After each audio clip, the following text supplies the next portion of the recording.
ভাই গরুটা তো 2 বছর ধরে পালছি, কিন্তু গরুটা হলো সেই রকম দাম পাচ্ছি না। এই গরুটা হলো আপনার 60,000 বেচার টার্গেট, ক্রেতারা দাম বলছে 30,000, কেউ 40, কেউ 50, 1,30,000 বলছে, কেউ 40 বলছে।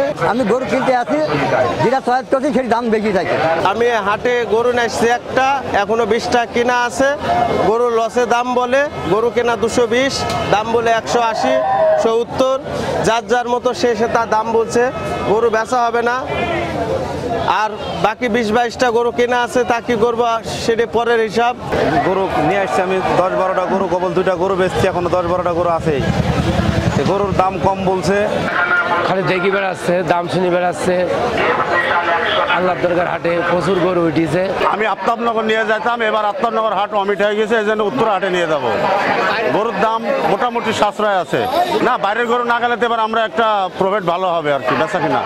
আমাদের যে একটা বাজেট থাকে কুরবানি কিনবো একটা টার্গেটে, সেই টার্গেটের 10,000, 20,000, এরকম 15,000 টাকা বেশি হয়তো দাম চাচ্ছে, এই জন্য কিনতে পারছি না, এখনো ঘুরছে। রাঁধুনি মেজবানি মাংসে মশলা থাকলে আসল মেজবানি রান্না কোনো ব্যাপারই না।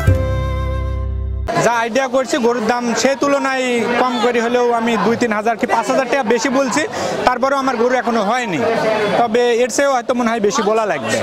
এখন হচ্ছে বিক্রিওয়ালাদের 100, কিনালার 500, যত বড়ই গরু হোক।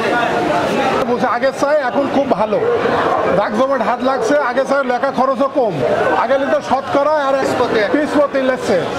আমাদের কোরবানির জন্য 47,000 গবাদি পশু প্রস্তুত হয়েছে। এর মধ্যে আমাদের লোকাল চাহিদা 22,500 এবং 24,500 আমরা দেশের বিভিন্ন স্থানে চলে যাবে।